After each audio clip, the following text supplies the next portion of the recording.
This is Michael Wilson again, and this is George Lazenby on the day his casting was announced to the world press. What follows are interviews with Lazenby before, during, and after his appearance as 007.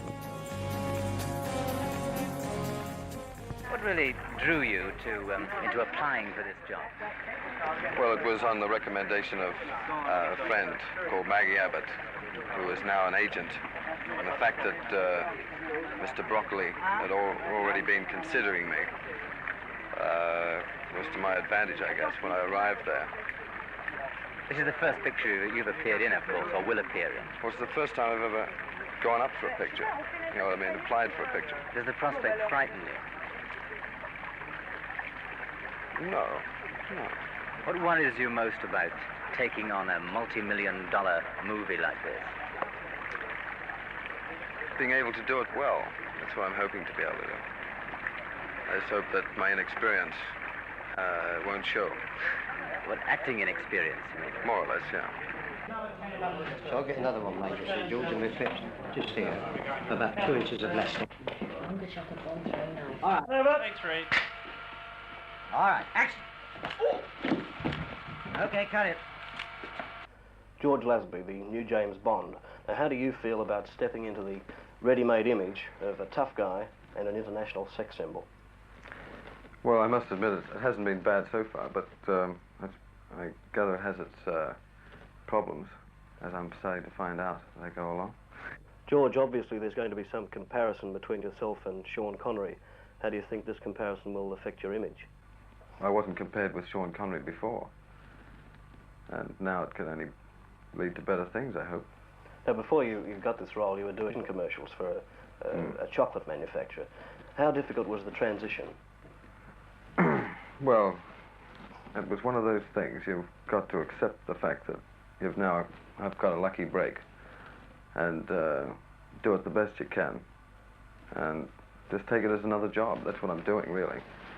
I was going along as if, okay, now I'm an actor. How do you feel about love scenes? Do you have any difficulty with those? No, I don't. It really depends on the girl, I find. If the girl's relaxed, I'm relaxed.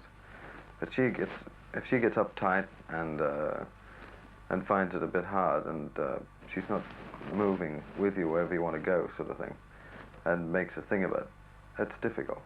But if you've got a good actress, it makes it very easy, because most of the girls are attractive, and you don't mind jumping into bed with them anyway.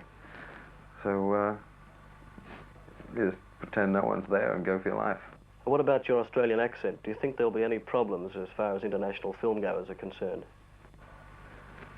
No, I don't think so. I saw a film recently with Errol Flynn, and he still had traces of an Australian accent, and he was accepted. Not that I would be in his class, mind you, but I think if you do what you feel and be natural, people will accept you as a person. If you try and be an actor, which I'm not trying to be, they may not accept me because I'm not an actor. Thanks very much, George Lazenby. Thanks, Jeff. He's a man who appears to know his own mind and has maintained a stubborn sense of individuality. I asked him how much of the publicity he'd received had been deliberately fabricated. Well, it all actually happened. Well, what about the reports that you were deliberately awkward and hostile? Yeah, well, they were true in a way, because I was very uptight lots of the times, because I didn't understand exactly what was going on. And the only person you could ask, the only person who knew what was going on, was the director. And the director was very busy with his technical things, and he had control of 2 units and a whole lot of things, and he didn't really feel that an actor was important in the role. He felt that you could get any guy, I think he mentioned on BBC Radio, that you could get any guy, put him in that part and make him James Bond, providing he looked similar to what the public feel James Bond looks like.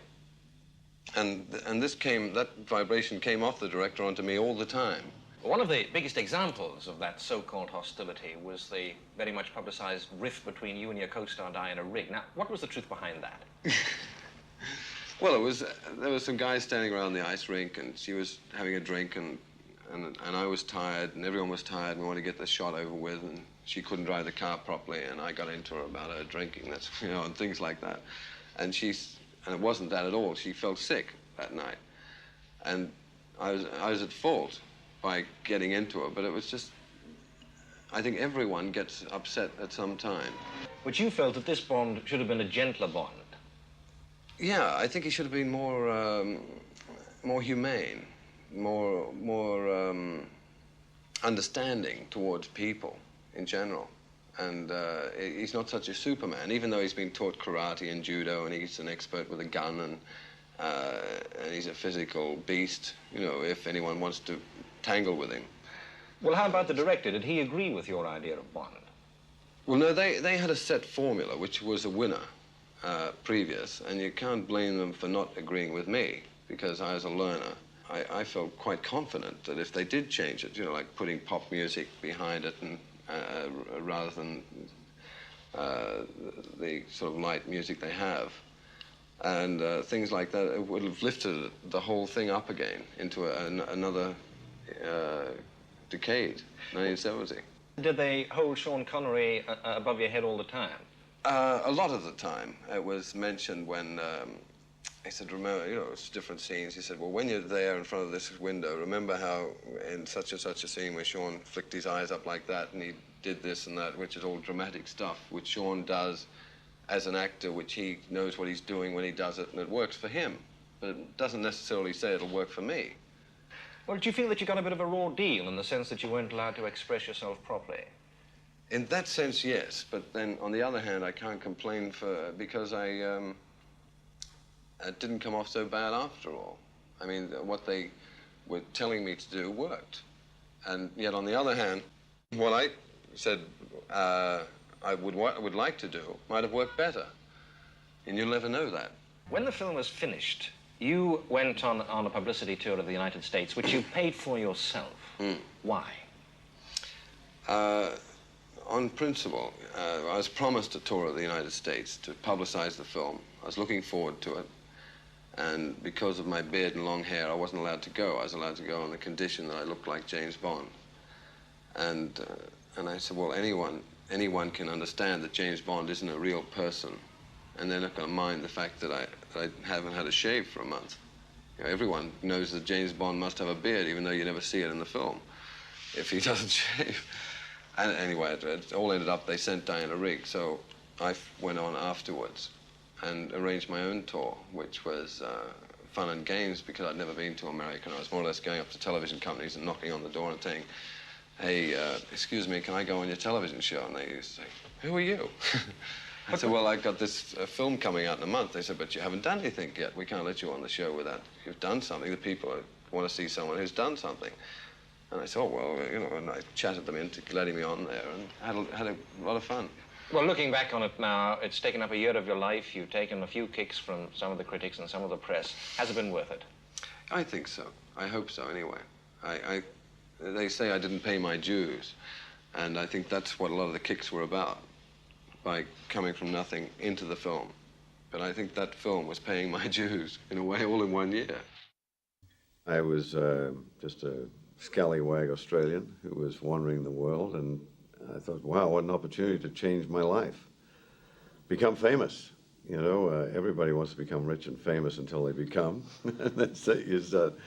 And I didn't enjoy the fame at the time. I couldn't enjoy it. I mean, my head wasn't, in one sense, large enough to understand it, but it was growing in another way, where people didn't like me for it. So I was a little out of control, you know, from the experience. I mean, doors were opening everywhere. And of course, they closed after I quit Bond. So I had the two experiences, the first one being the better one, of course.